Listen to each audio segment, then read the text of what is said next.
10 most powerful empires over the last 500 years and the last 3 reserve currencies, it took me through the rise and decline of the Dutch Empire and the guilder, the British Empire and the pound, the rise and early decline in the United States Empire and the dollar, and the decline and rise of the Chinese Empire and its currencies, as well as the rise and decline of the Spanish, German, French, Indian, Japanese, Russian, and Ottoman empires. Yeah, I think that the reserve currency regime tends to shift slower than the great power regime, because I think that a lot of the time he credits the Dutch Empire for being the most powerful and I think actually the dominant era of the French empires, like basically, and I think that they underestimate actually the strength of the Spanish and the French empires from a historical perspective. But generally he's right about how these cycles are, and I think he also overestimates China, but we're elaborating on that throughout this video here. And I think also underestimates German power to a certain degree. I think Germany was a lot closer to the United States in terms of relative peak of political dominance than being given credit for. And same with the Japanese, I think were quite a bit stronger too. Along with their significant conflicts, as measured in this chart. To understand China's patterns better, I also studied the rise and fall of Chinese dynasties and their monies back to the year 600. I think a lot of why China was as dominant as they were in the medieval times was because in the older time manpower is a lot more valuable than it is today. I think in general people, when they think about geopolitics and who are the dominant countries, they always go to the countries with the largest population. They're going to be the future, whether it's China, the U.S., India, but I think in an age of increased technology, that the number of people matters less than it used to for a number of reasons. First, there's the whole need to employ, feed, and shelter a lot of these people.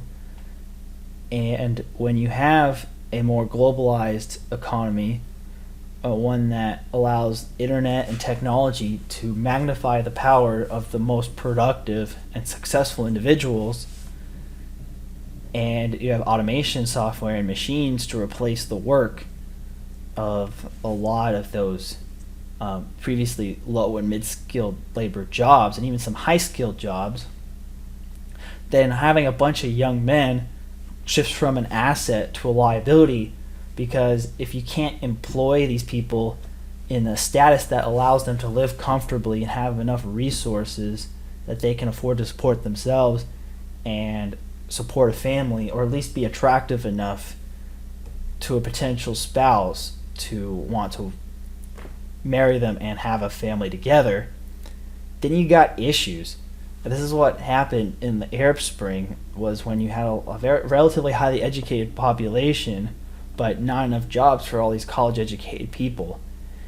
And if you have a society like that has an excess level of educated young people, then you're just going to have a society of without the jobs and the comfortable standard of living to place them in for all the work they've done in their youth. The resentment from underemployment is the ripe ground for revolutions. And yeah, that's what I think is going to be a problem long term. It's not looking that way now. You see the ideas of labor shortages. But what I think is different in the future, and would also apply to the past, pre-pandemic, was that now you have a large chunk of the population, given a lot of the boomers created this you see in like the demographic pyramids, this giant bulge of different countries' baby booms that are slightly different periods of time in the US, China, Japan, etc. that during those times, once that bubble just comes out of the system and normalizes the demographic pyramids around the world, you're going to all of a sudden have a lot less demand and the same amount of supply of workers.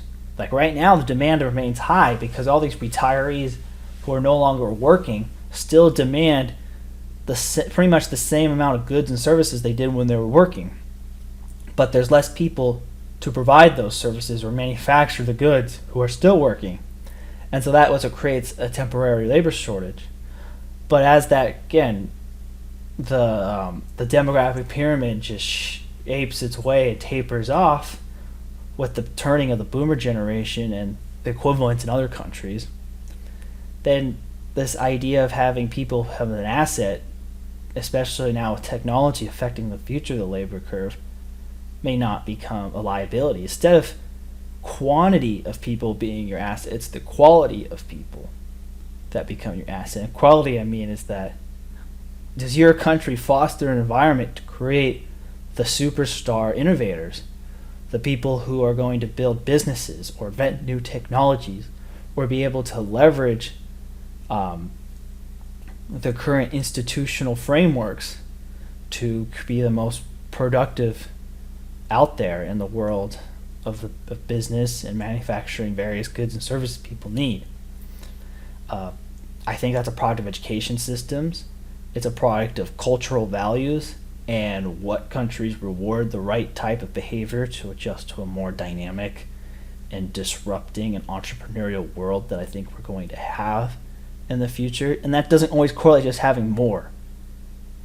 More people who are trained the wrong way is not better than less people who are trained the right way.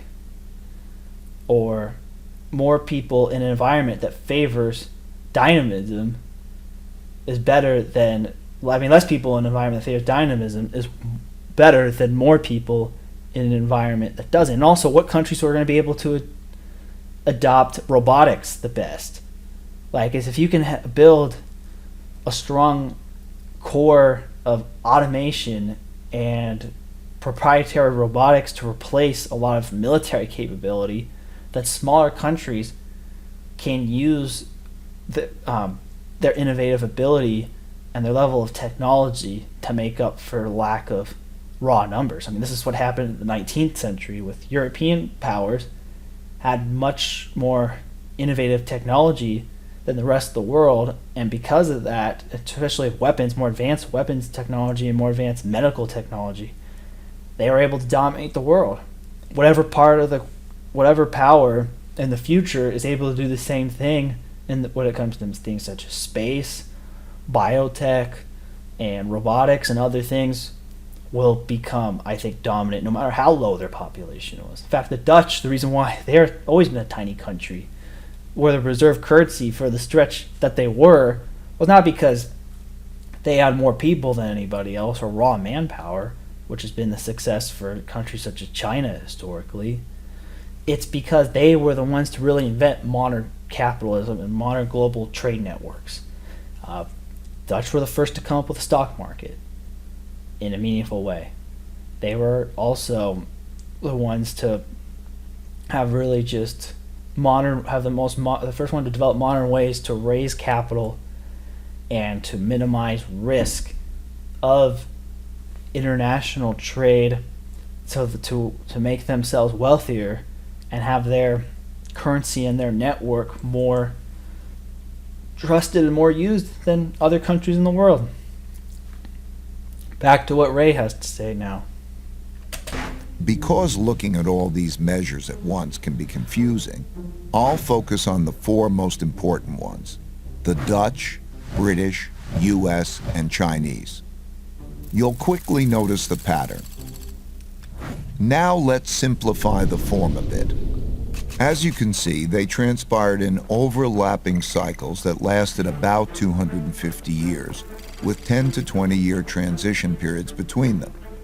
Typically, these transitions have been periods of great conflict because leading powers don't decline without a fight.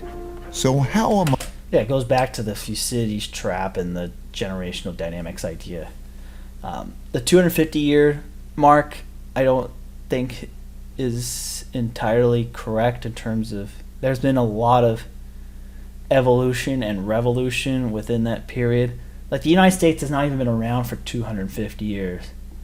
And so I don't think it's been part of the same trajectory, the rise and fall the whole time. There were down periods in the United States, the most notable one being the tragic Civil War from 1861 to 1865, and the political degeneration from, say, like the 1820 Missouri Compromise to the start of the Civil War in 1861, that even though the country was expanding territorially, it was weakening in terms of the quality of its political institutions and being just derailed by the slavery issue and not being able to address that peacefully. And Britain had its issues. They had, in that 250-year period, the Napoleonic Wars were won, and France was a dominant power for some of that time as well. And so I think that that's what he's covering up here, is that these are not just like straight parabolas, but he's generally right on a lot of this stuff. My measuring an empire's power. In this study, I used 8 metrics. Each country's measure of total power is derived by averaging them together. They are education, inventiveness and technology development, competitiveness in global markets, economic output, share of world trade, military strength, the power of their financial center for capital markets, and the strength of their currency as a reserve currency. I think those are fair metrics to measure a relative power. And if you are going to claim that China is going to be the dominant world power, they have to be leading in at least 5 of the 8 of those categories by 2050. And so let's go through them. Education.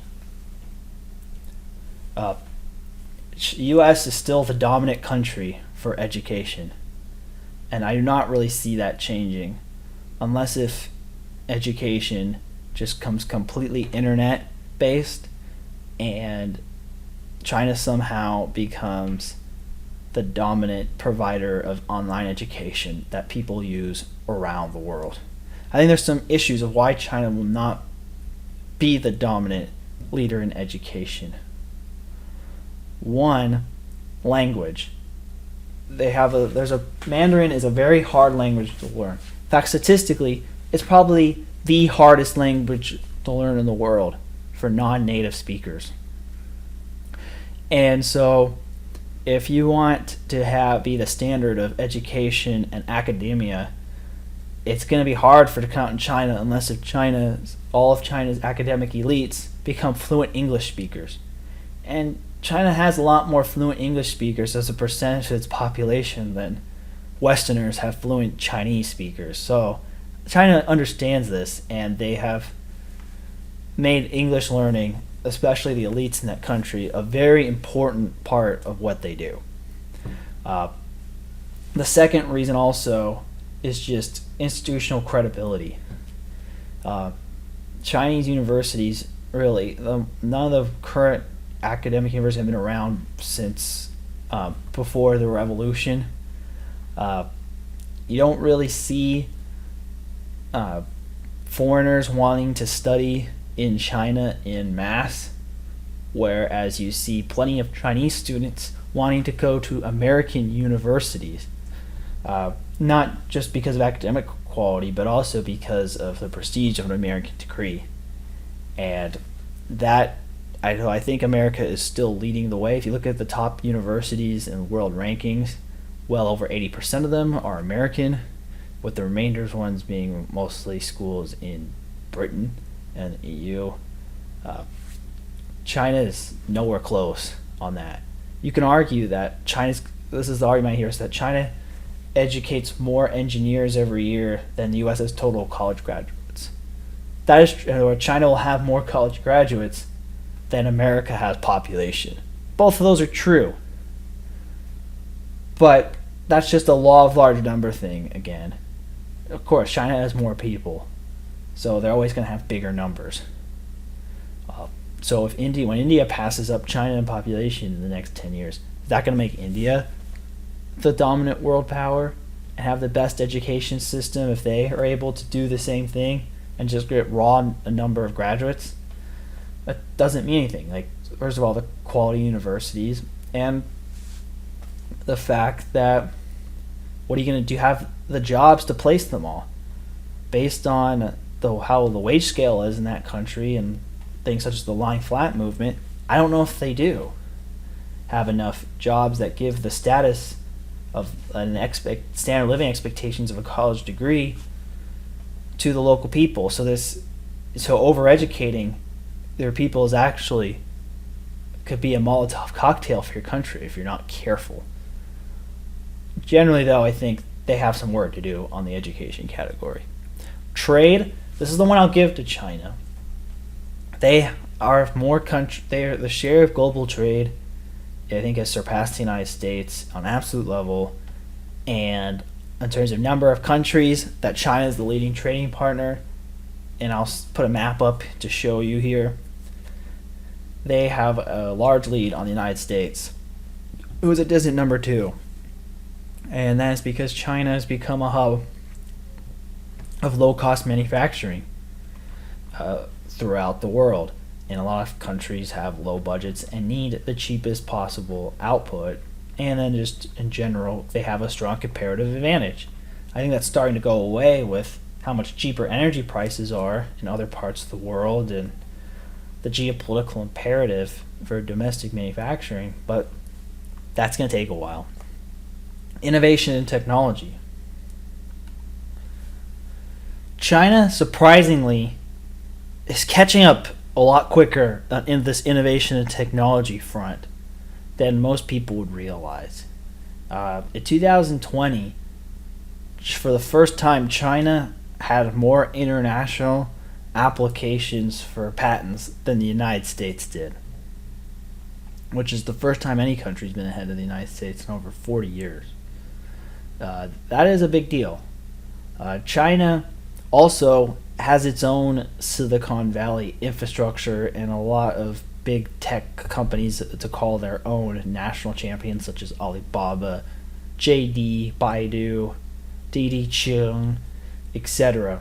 However, you got to take that with a grain of salt, because a lot of the reason why China has been able to build its own big tech companies is because of a lot of rules and regulations that prevent foreign tech companies from effectively competing, such as minority interest shareholder rules, and then you have IP enforcement being inconsistent depending on whether it's a domestic or a foreign level of intellectual property.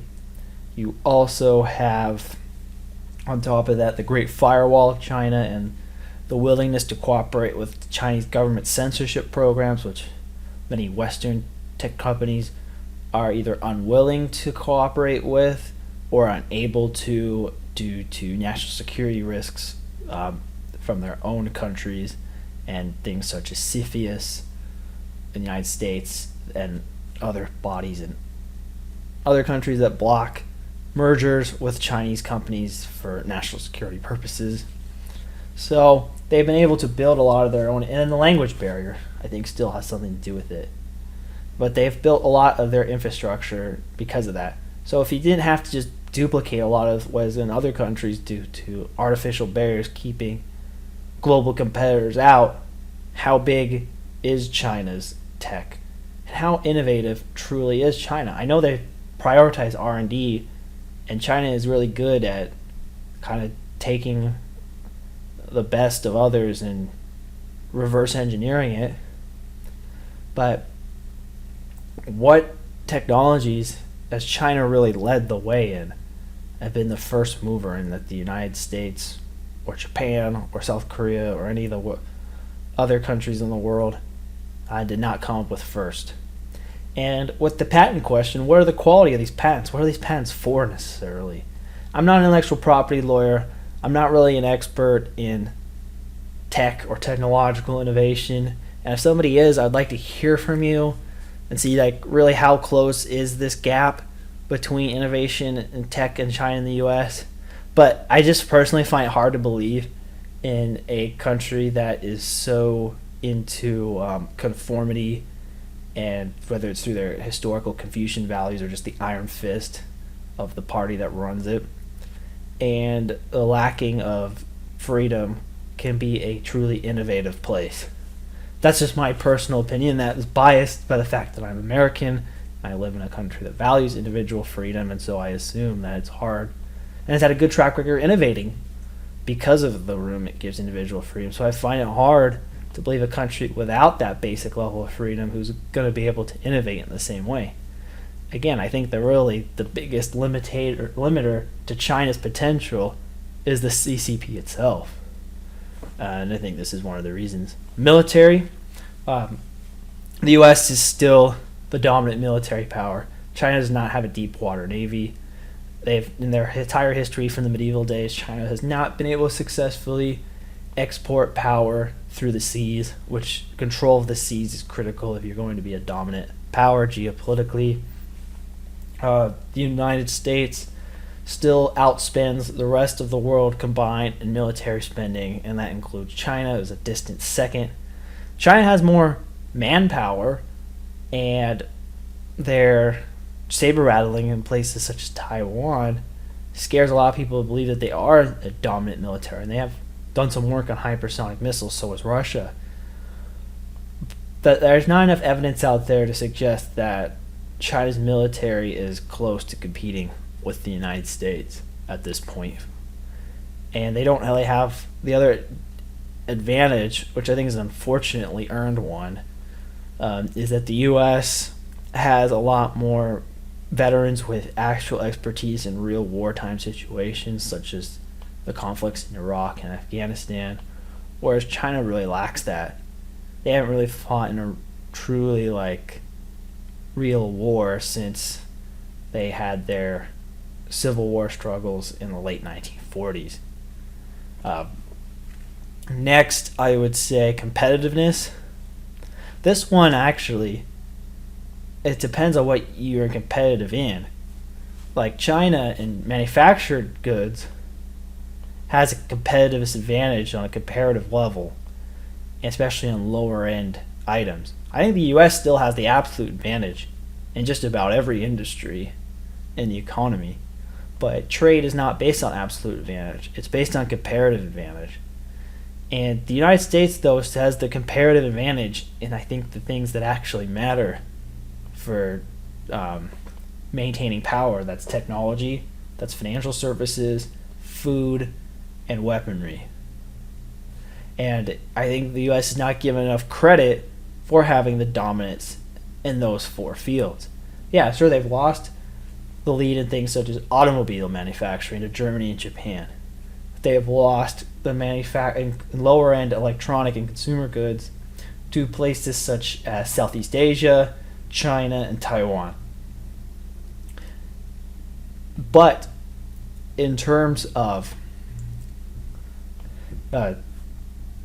just dominant trade power, I think the United States has still a sufficient competitiveness in the industries that matter. The reason why they have such competitiveness is, one, we have, fortunately, a very suitable land for growing crops and very advanced and consolidated farming industry.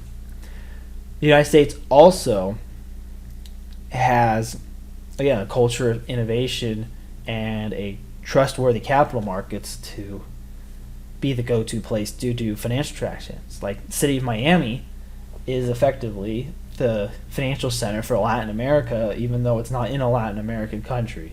That shows you how extreme the U.S.'s financial advantage really is, and that goes also to the reserve status. The U.S. dollar helps for that, but we'll get to that later. I think competitiveness in China is mainly driven on cheaper labor. Labor costs are rising in China, In fact, the average Chinese person pretty soon will be, if they're not already, older than the average American. So the demographic crunch is going to hit them first, which is also going to cause labor costs to keep going up in the short term. They also have higher energy costs due to China having to be a net energy importer, whereas the U.S. has a relative abundance in crude oil and natural gas. And so with the rise of automation technology and robotics that are powered by electricity, energy as a percentage of manufacturing costs is going to rise, whereas labor is going to fall. And that rewards countries that are more automated. And countries that use labor as their primary source of comparative arbitrage are going to get hit. This is bad for emerging market countries. This is bad for China. I think that they'll have to find some other way to be competitive. Maybe they have. I mean, if I was China, what I would need to do is I would need to get, my goal is to have the RMB steadily rise, and to the point where China can produce all its manufactured goods, but instead of shipping them off to the US or to the EU, instead the Chinese people will be able to afford to buy their own goods. If China can get their consumer society to be robust enough that they can support their own domestic manufacturing, that is a game changer that would be strong in their behalf. Will they be able to do it is to be seen, but this is one I think actually that China did catch up, but I think is starting to give ground again. Financial center. The US is still a dominant financial center in the world. The UK, I would arguably be number 2 still. And that's just because of the importance of the city of London and the fact that the EU is historically not very business friendly or very pro economic freedom or capital markets relative to the UK and the United States. And UK has been not been a power since the 1950s, and they still have the second most important financial center. So I think this is the financial center status is probably going to be the last one the U.S. gives up, if they give up any of these. The development of the capital markets in the U.S. is just far more advanced. We are leaders in derivatives markets. We are leaders in modernization of the mortgage markets and stock markets and bond markets and options. Like, if, for example, in the U.S., you could find an options on pretty much any company with more than, say, a $500 million market cap. Whereas in most ETFs, whereas in other countries, like, options markets are very illiquid and usually limited to the top 5% of companies, if they even have options markets. And I'm not saying options like the depth of your options market is a barometer of strength for a country's financial system, but I think it's just an example that epitomizes the gap between the relative developedness of the financial system in the United States versus other countries in the world. China's main problem, which is also affects its reserve status, is the fact that it's not a free-floating currency. You can't just put your money in and expect to take as much as you want out. There's rules for individuals cannot take out more than $50,000 or US dollars worth of RMB per year. And they've seen ways that people try to go around this through such as cryptocurrencies, through junkets in Macau, or literally buying diamonds and putting them flying them all across the ocean, reselling them. If you can't, nobody's going to trust you as a financial center or as a reserve currency if you don't have freedom of capital. Like the Spanish dollar, the Dutch guilder, the British pound, and the US dollar had one thing in common, and that was the ability for it to be freely move and have value wherever it goes, even between two countries that are not doing any business with the reserve empire. And is China anywhere? No. Do companies, similar to the education system, you see plenty of Chinese students wanting to study at U.S. universities and no Americans wanting to do so in Chinese universities. And the same thing, I think, with the financial system. You see a lot of American, you'll see a lot of American companies wanting to list on Chinese exchanges, but until very recently, due to again the Chinese government's rules that prevent certain financial disclosures, it's the Help Foreign Countries Accountable Act, the Act that was passed in 2020. Chinese companies wanted to list on the NYSE and American exchanges, but not the other way around. And look at immigration patterns. This is another way you could tell about dominance. You see a lot of Americans, do you see it that want to live abroad, but do they want to live in China, even pre-pandemic? No. Do you want to see a lot of Chinese want to live in the United States of America? Well, not just to go to school, but prior to the increased tension between the two countries, it was very popular for wealthy Chinese to send their wives and kids to move to the United States and use the EB-5 visa to have them live here and to buy properties in some of the wealthier neighborhoods in gateway cities. You don't see wealthy Americans buying property in the wealthy suburbs of Shanghai or Beijing or Shenzhen. Even Hong Kong is seeing a net migration outward of Westerners. And in general, you don't really see that many, especially as a percentage of the population, Westerners out moving to Asia, whereas you see a lot of people from Asia wanting to move to the West. And you know how you could tell if China's really ascending is that you start to see the enterprising entrepreneurial people in countries that used to have more economic freedom that do not anymore wanting to move to China. Like if you start to see people from, say, Western Europe or Latin America or the United States or Canada net outflowing to China, and those sit in the cities in the coast of China becoming a lot more diverse in terms of nationality, that would be a sign of China becoming a more dominant power, because you see people saying, hey, look, I can't have the same opportunities in my home country as I can in China. Are you really seeing that nowadays? No, I think the language barrier has something to do with it, but when America was on the rise, you saw lots of Europeans and people from all over the world, really, and I'm using Europe as an example because those were the dominant powers of the world in the 19th century, were more of them were moving to America than Americans moving back to Europe. And until you see those kind of flows to China or really any other country that's challenging the United States, I'm going to question that narrative. And then the output is the last one. Output, it depends on how you measure it. GDP can be measured on raw GDP or purchasing power parity.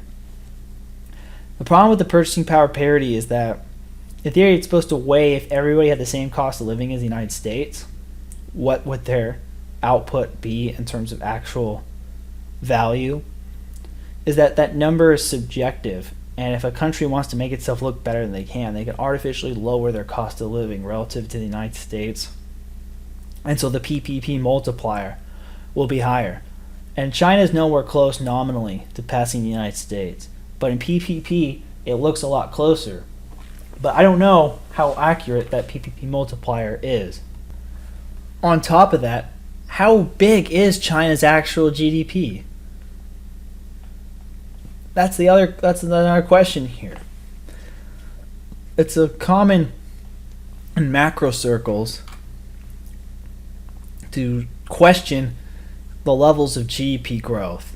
That say China has been growing at an average of 7% the last decade and 10% plus in the 2000s. What if those numbers were half and they were growing at 5% and 3.5, which are still impressive and still would show a massive amount of increases of standard of living and output, especially for a country of the size of China. But if you compound that slight difference in growth year over year, that makes the actual economy of China a lot smaller than it is perceived to be as based on the published data. So like, if all these people are somewhat on one side skeptical of China reporting honest economic data, that they have to use things such as the credit impulse, which I have my video in the description on the credit impulse in the description here. But on the other hand, they take the actual cumulative size of the Chinese economy for granted, and it's accurate for what the government claims it to be. You can't have it both ways. Either the growth numbers are correct the whole time, and these people who were pitching the idea of slow growth were just fearmongers and liars, or on the other side, that China's economy is actually much smaller than it is perceived to be. And then there's the other side, the GDP per capita. Like, China's GDP per capita is under $10,000 in USD nominally. If you're on a PPP basis, it's considerably higher. However, when it comes to the US's GDP per capita, it's well over $50,000 per year. And usually dominant world powers historically are leaders in living standards. They may not have the single highest. So like, look at the current US dollars. The China GDP per capita is $10,434. Where if you look at the United States by comparison, in current US dollars, the GDP per capita in the whole world average is 10,918, and in the United States of America it's $63,593. So your average American makes over 6 times the amount of the average Chinese person, and Chinese GDP per capita is still lower below the world average. It's really hard to be a dominant world power if on average your country is poorer than the median worker in the entire world. Yeah, I mean, is their GDP per capita going to skyrocket to developed world status? I don't think they have to be number one, but they got to be at least at the same level the OECD, which, but like as I talked about in my Greece video, $30,000 per year is the mark that I would say China needs to hit to be taken seriously as a truly developed economy. They would have to triple their living standards within the next 30 years to do that by 2050. And without the rest of the world growing at a pace to still leave them behind in the dust. Can that happen? Yes. Will that happen? Probably not, unless if China wins a war against the dominant world powers and redistributes the global wealth through conquest and redistribution through victory in militarily. That's usually what causes transitions historically, but given the fact that I think China is only leading in one of the 8 indicators that Dalio reports to the empire, is why my skepticism of that transition is strong. So who do I think will replace it instead? I'll explain it after we go through deeper into this series.